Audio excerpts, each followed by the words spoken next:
Olá, amigos, tudo bem? Sejam bem-vindos. Estamos no ar, então, com o Fato Econômico, a economia além da conjuntura, edição de hoje, segunda-feira, dia 25 de novembro de 2024, toda segunda-feira, a gente faz uma análise aí dos resultados do Boletim Focus, né, do Banco Central, que é divulgado toda segunda-feira.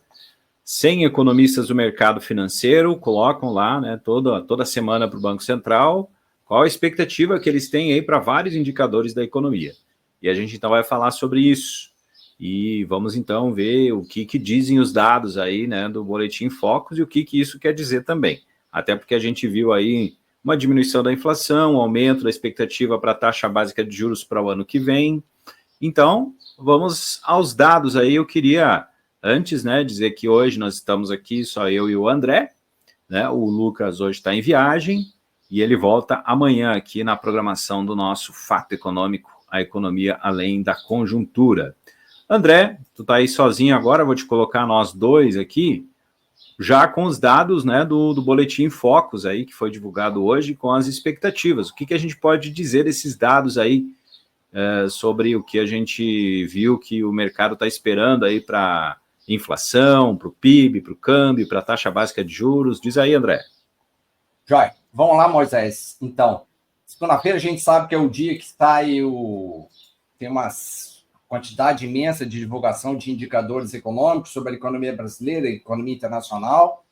Nessa segunda saiu também uma newsletter do FGV IBRE, que fala sobre as incertezas do comércio internacional trazida lá pelo efeito Trump, né? Tem o monitor do PIB da FGV, que aponta crescimento de 1% na atividade econômica no terceiro trimestre, que vai na direção ali do crescimento do PIB ali no relatório Focus Mercado. E também tem o que a gente olha, e já mais do que martelada ali, a questão do IPCA de alta, né? Que foi a inflação pelo IPCS, calculado pela FGV, que variou 0,15% na segunda quadricemana de novembro, né? Então, a gente tem o quê? Um compêndio de outras instituições de pesquisa, mostrando com outros indicadores aquilo que o relatório Focus de mercado já está dizendo para o ano 2024 e expectativa também para 2025. Não que 2024 não seja expectativa, né? Pegando os 4 principais indicadores, né, IPCA, PIB, câmbio, Selic, a gente saiu de há 4 semanas de 4,55 de IPCA para um valor agora de 4,63. Né? A imprensa até estava dizendo que a expectativa de inflação caiu, né? Mas caiu o quê? Caiu de 4,64 semana passada para 4,63 nessa semana. Então, é uma queda muito ínfima para aquilo que a gente já consegue enxergar quando vai na gôndola do supermercado, porque os preços estão subindo absurdamente muito, né? Em contrapartida, podemos dizer assim, o PIB apresentou um crescimento um pouco mais interessante, né? Vou usar essa palavra interessante, porque a gente saiu de um crescimento de 3,08 há 4 semanas para um crescimento de 3,17. Semana passada era 3,10, então em uma semana apresentou uma variação 0,07. Né? O resultado ruim é o câmbio, né? Que a gente saiu de 11,75 para 5,45, desculpa, para 5,70.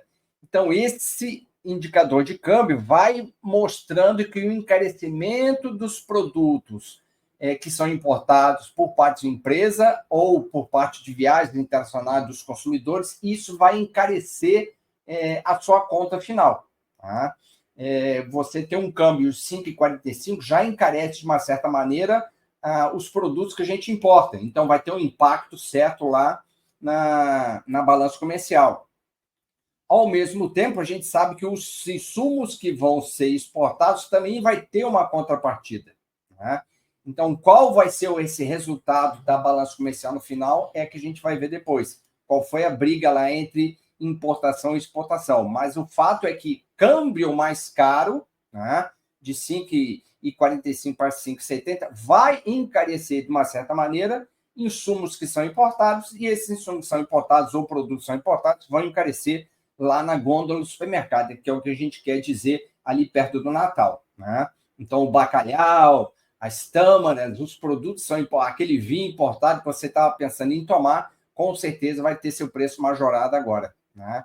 E a Selic, que por enquanto se mantém, né, a expectativa do Banco Central e dos bancos corretores e economistas que a gente mantenha essa Selic esse ano em 11,75, porém, a expectativa para 2025, em função desse descolamento do IPCA do teto da meta de 3, tanto 24 quanto 25, já está projetando uma expectativa para 2025, não mais de uma Selic de 11,25, mas sim uma Selic de 12,25, ou seja, já aumentou em 1 ponto percentual a Selic para o ano que vem. E isso vai ter impacto nos custos da dívida do Brasil e vai ter impacto nos custos da dívida das empresas e dos consumidores. Né? Acho que é um resumão bem abrangente, pode ser isso aí, Moisés. Tu pode complementar um pouco mais. Eu tenho que... Deixei silenciado aqui. Mas uma coisa que eu gostaria de complementar, André, é quando tu falou do câmbio, que o câmbio valorizado, no caso, né, em relação ao real, no caso o dólar valorizado em relação ao real, ele também vai encarecer outros itens que são do dia a dia do consumidor. Por quê? Porque, por exemplo, quando você fala em câmbio mais alto, ou com o dólar, né, mais apreciado, que tem esse valor mais alto, por exemplo, um produtor de proteína, de carne, né? O Brasil é um dos principais produtores do mundo, a carne bovina, por exemplo, e exportador também. E a gente tem visto aí pelos relatórios, né, que as exportações brasileiras da carne, seja ela de bovina, de frango, inclusive suína, tem aumentado cada vez mais. E isso tem aumentado bastante a demanda, porque nós temos uma demanda interna aquecida também. E com o dólar apreciado, o produtor vai sempre, né, preferir vender para fora. Se tem gente querendo comprar um preço e pagar um preço maior, naturalmente que ele vai querer vender para fora. Então isso pode impactar também, né, no preço das carnes aqui. E isso impacta no preço da alimentação, que impacta lá no IPCA no final. Então a gente pode ver, ter um aumento do IPCA também, uma pressão inflacionária também, justamente por causa do dólar, não só pelos assuntos que tu falou, mas por causa disso também. Então assim... Sabe assim, Moisés? Diga. Eu falei com vamos chamar de açougueiro, que é o que a gente conhecia antigamente, né? Uhum. De uma casa de carnes aqui em Passo Fundo, muito conceituada, tem uma demanda forte, né? E ele me disse na semana passada, professor, prepare-se para o preço da carne em 2025, porque o meu fornecedor já me avisou que o preço da carne que eu pagava por volta de 1 quilo R$ 49,00, para o ano que vem já vem por volta de R$ 69,00. Então já tem um aumento de R$ 20,00. Né? Então essa pressão por mais demanda, menos oferta, boi disponível, né? Isso vai impactar... O clima também que influenciou. Né? O clima também, né? Pasto. Então vai influenciar de uma maneira bem forte no preço do produto e, consequentemente, vai depois bater lá na gôndola do supermercado. Tá?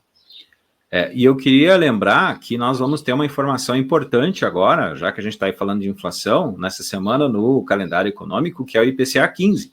Então, a gente vai ter uma bela base aí de como é que pode vir o IPCA, né, para 2025, neste mês de novembro agora. Inclusive, até gostaria de passar aqui algumas informações do calendário econômico. Hoje saiu a confiança do consumidor, que ficou em 95,6. Então, uma confiança muito boa aí, né? Uma confiança alta que faz com que o consumidor ele esteja disposto a consumir, né? Também nós temos na manhã, na terça-feira, eu falei nessa semana, mas já é amanhã que sai o IPCA, né? Vai ser o IPCA 15, na verdade, né? Que é considerado uma prévia da inflação. Isso, a prévia da inflação, a prévia do IPCA.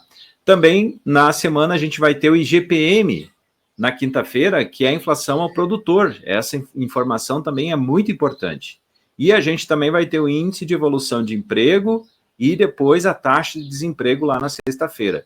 Então, são informações importantes que a gente vai ter aí para também fazer uma análise de como isso tudo vai impactar na inflação, né? A gente fala bastante sobre os gastos do governo, o equilíbrio das contas públicas, mas tem esses fatores que também vão impactando, vão fazendo pressão inflacionária, e é importante a gente ter em mente e trazer esses dados também, essas informações, para nossas análises aqui no Fato Econômico. André, era isso? Tem mais alguma coisa? Isso aí, Moisés. Isso aí. Então tá. Voltamos amanhã com a participação do Lucas Piva também, em mais um Fato Econômico, a economia além da conjuntura. Um forte abraço. Até mais. Abraço.